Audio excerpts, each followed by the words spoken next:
足並みを揃えてゆこうお互いを信じ合う5人の仲間ボルテス5に預けた命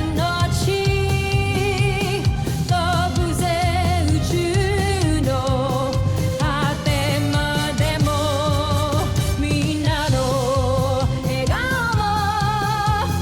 も近い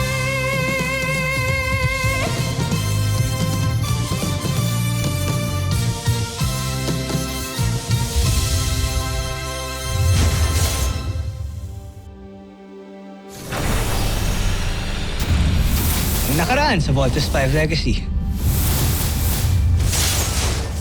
The Voltes 5 team is no match to this alien beast fighter. Help Voltes 5 help defend Earth. My country will send jet fighters.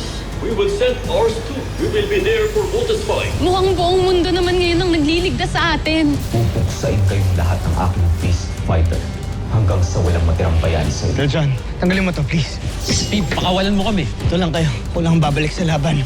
Di mo ko pinakawalan, uupuan ko si Octawan. Sige na nga! Isa-sacrifice mo rin yung sarili mo katulad ng ginawa ni Mama. Egbert, wala tayong choice. Kailangan meron mag-sacrifice at ayoko mapahama kayong lahat. Hindi ako papayag na magsasacrifice kang mag-isa. I don't want to lose you kasi mahal kita, Steve! Stop wasting your time arguing. May isa pa tayong bala. Team, this is Ultra Marcon, an auxiliary ultra electromagnetic generator designed by Dr. Armstrong. Tingnan mo, John Pre, naayos na nila muli ang mga makina ni Voltes 5. Zul, huwag mong papatakasin ng Voltes 5. Siguraduhin mo bago matapos ang araw na ito. Mawawasak mo silang lahat. Pasusunod, Prinsipe. Ito na. Evasive maneuver! Deploy Ultra Marcon now. Let's vote! Ultra Marcon, fire!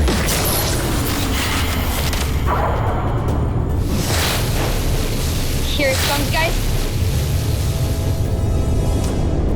Dr. Schmidt, nag-overload na yung system. Nag-disable na yung Ultramarcon. Nare-reverse ng Ultramarcon ang energy ng Beast Fighter. Kaya pwede rin natin yung gawin. Follow my lead, now! Yes, boss. Nice. Kapasabog natin ang counter-weapon niya. Yes! Finish your mission at talunin ang Beast Fighter. Let's vote!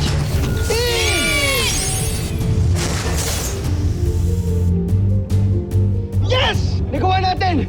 Nakapag-vote din tayo!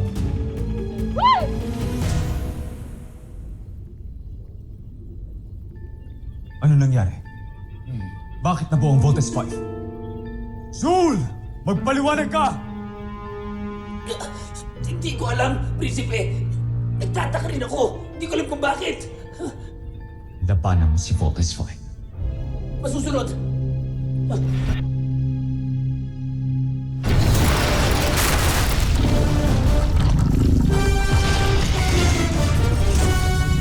Walang yaka talagang hayop kang hito ka.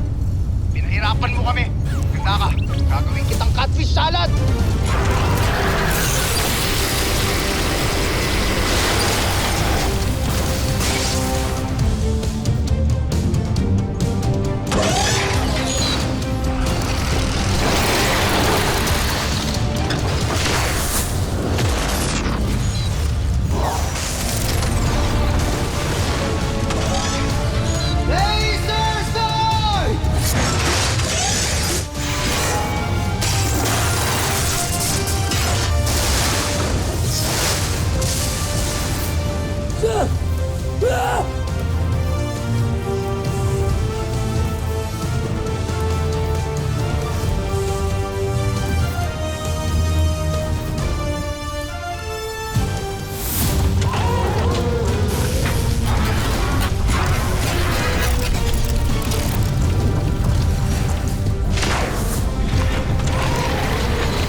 Kuya, watch out!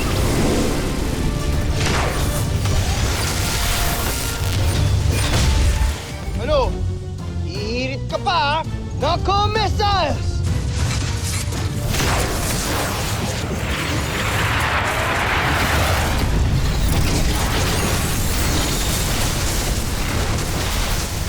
Steve, let's chop him up. All right.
Yes! Wow! Yes! Yes! Woohoo! Look, natalo natin yung Beast Fighter! Team, great job! Ano? Team, dinner's on me! Ulam, inihaw na hito. Game ako dyan, Big Bird! Sabi mo yan, Big Bird, ha? Alright, team. Alam niyo na gagawin. Let's bust her home!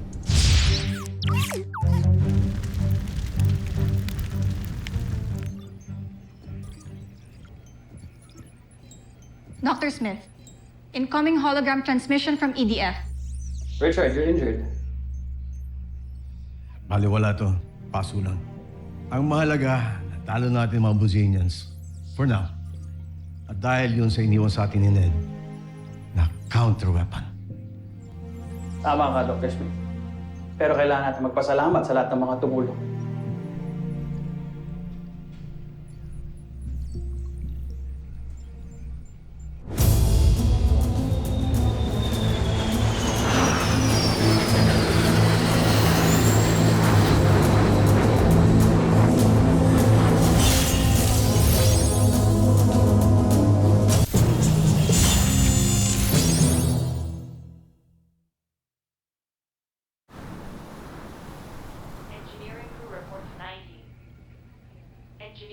Grabe, sobrang miss na miss ko na yung kama ko.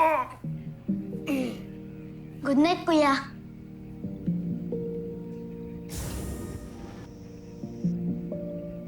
Papahinga ka na, ha? Good night. Good night. Engineering crew report to deck 21. Oh, okay. So, good night, guys. Pwede ba kita makausap? Sige. Kaya na lang muna ni Mark mag-usap. Next time na ako. Teka, Steve. Ako na lang aalis. Saka na tayo mag-usap. Good night.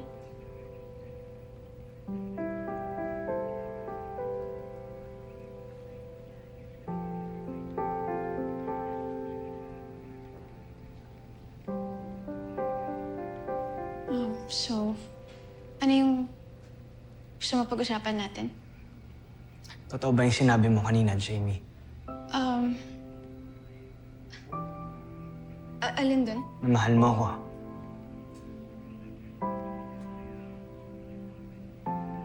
Steve? Jamie, hindi natin pwedeng entertain yung mga ganyang pakiramdam. Nakita mo naman kanina, di ba? Ang gulo pa ng mundo. Hindi nila tayo tinitigilan. Jamie, Hindi mo ako pwedeng mahalin. Kalimutan mo yung nararamdaman mo sa akin for your own sake and everybody else's.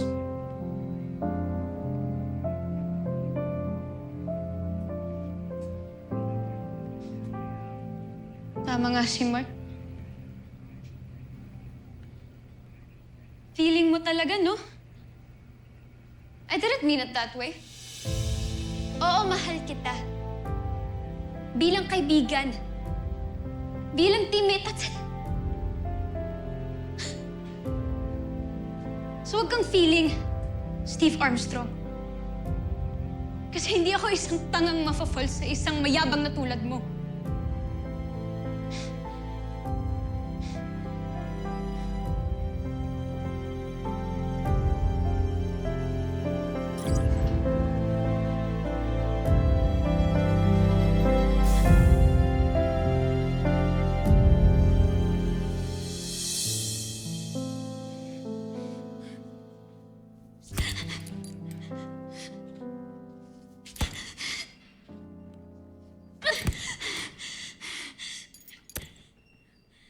I hate you, Steve Armstrong. Bakit hindi ka napansin? Nandyan ka lang pala sa aking tabi.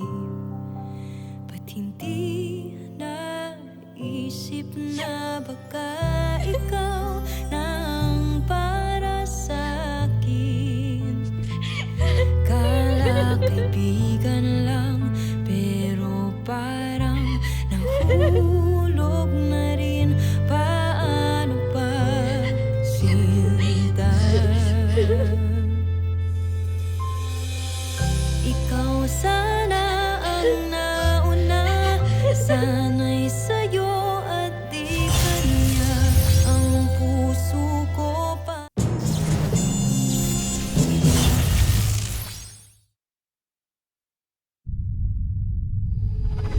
Patawarin niyo ako, Prinsipe Santos.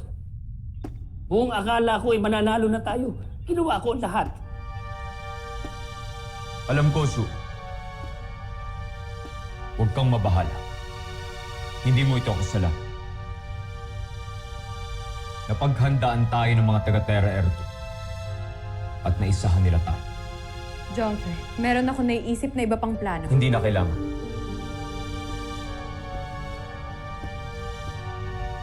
Ako na mismo maghahanap ng paraan para hanapin ang kahinaan ng Voltes Fire.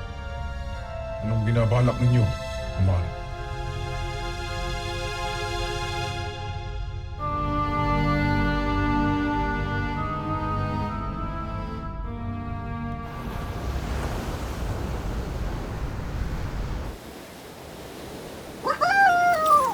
Ang galing mo, Octoman! Mas mabilis ka pa sa akin! Very good, Octo. Binagalan ko pa yan.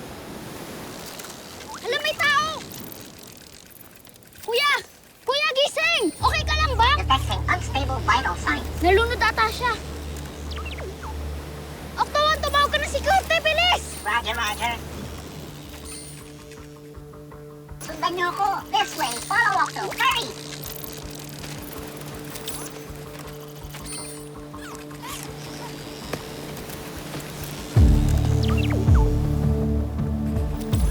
Whoa, stranger. Sino kaya siya, Little John? Dok, ano pong nangyari sa kanya? He's breathing, but unresponsive. Let's check for secondary drowning. Oo nga po, Dok. Parang nalunod po siya. Parang inanod lang po siya eh. Kailangan natin itong report kay Dr. Smith. Definitely. Little John, pwede mo na muna siyang iwan. Okay lang po. Magbabantay na lang po ko dito hanggang maging okay siya. Nakakaawa po kasi. Doc, magre-report mo muna ako kay Dr. Smith. Go ahead.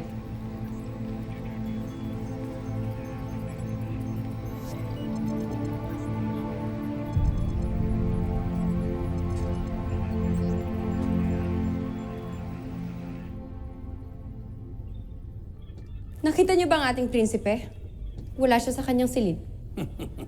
Umalis siya para sa isang misyon.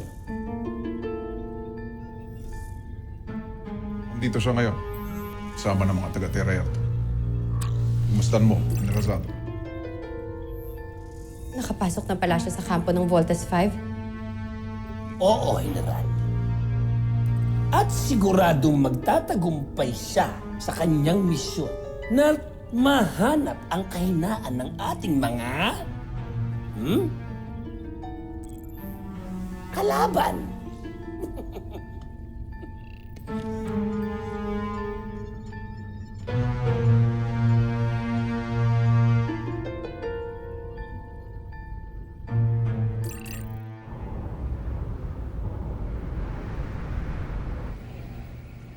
Kuya, bakit may security dito? Sabi kasi ni Dr. Smith, baka pagising niya, hostile guest siya. Mukhang bait niya nga eh. Alam mo naman si Dr. Smith, sigurista. Sige na.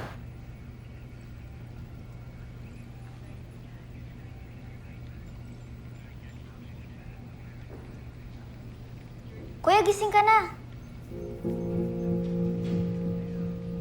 Hello, Kuya. Nakakapagsalita ka ba? Sino ka? Nasaan ako? Ako si John Armstrong. Pero Little John ang tawag sa akin dito. Nandito ka sa medical bay ng Camp Big Falcon.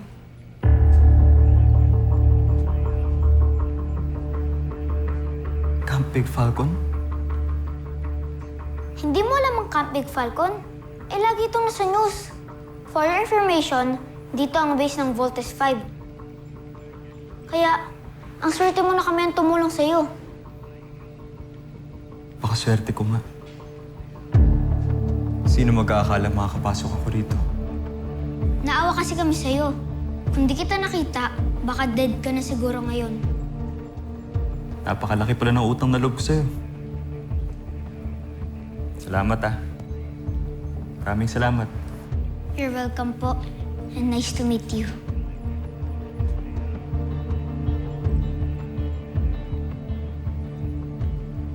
Kuya, don't be rude po. Kapag may nakikipag-handshake sa'yo, dapat makipag-handshake ka rin as a sign of friendship. Yan ang turo sa akin dati ng mama ko.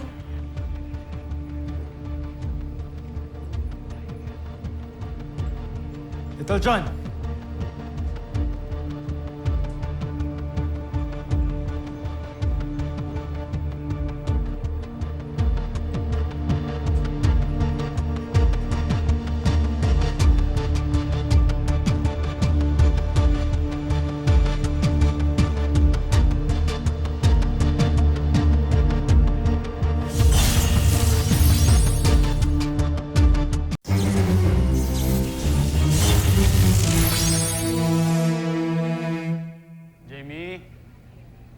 Mark?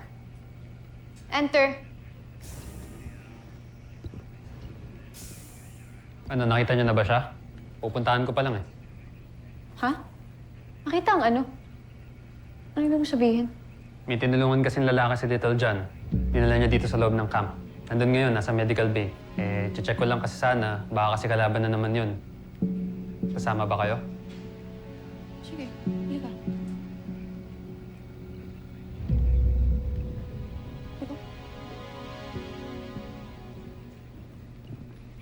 Mga kuya, siya yung sinasabi ko na nakita ko sa beach. Sila yung mga kapatid ko. Paano ka nakapasok dito sa camp?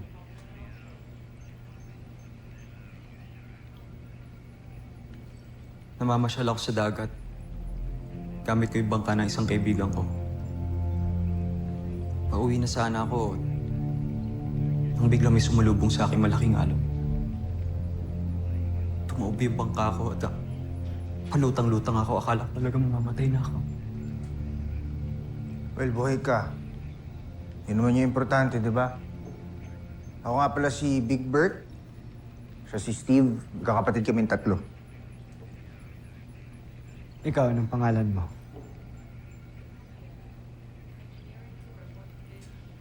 Ako si Manuel. Manuel Nabus. Ikinagagalak kong makilala ko kayo. Kinagagalak din kitang makilala. Bata mo pa pero ang salita natin, pang-boomer, man.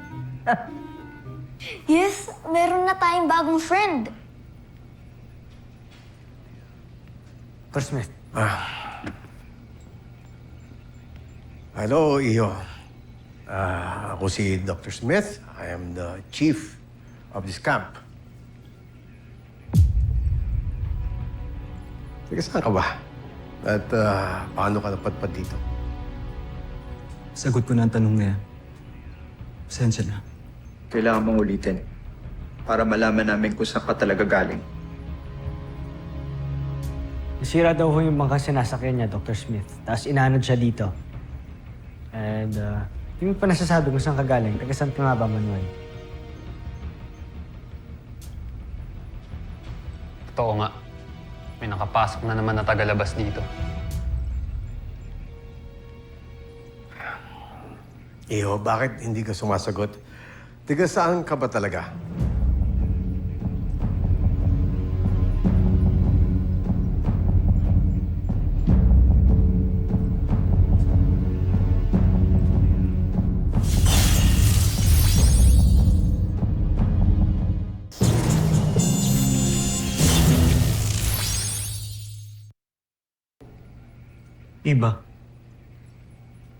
Iba Zambales. Nagaroon ako.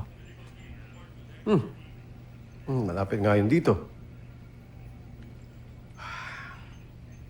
O sige. Meron na kaming gagawin na protocol na ginagawa namin sa lahat ng mga tigalabas. Anong gagawin niyo sa akin? Huwag kang magalala, hindi ka masasaktan. Gusto lang namin makasigurado dahil minsan ay pinasok na kami dito ng mga kalaban, mga aliens o tinatawag natin Bosenians. Gusto lang namin makasigurado na tao ka talaga. Proceed, Doctor. All right, let's do the bioscan. This won't take long. Bioscan ready.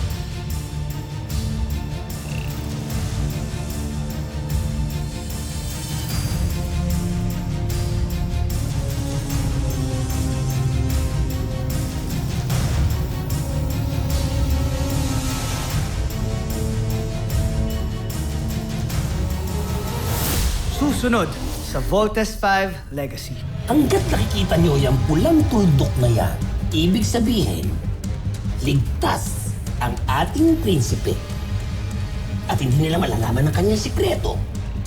Dahil suot pa niya ang pulseras. Pulseras? Anong pulseras ang sinasabi mo, General?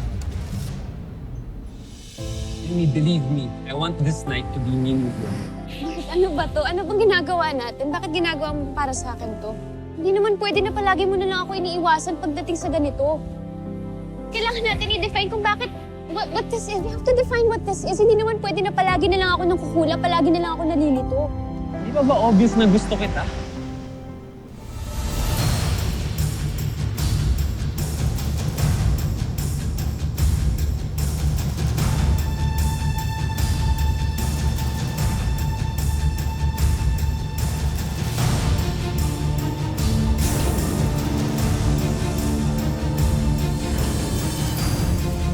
Manuel?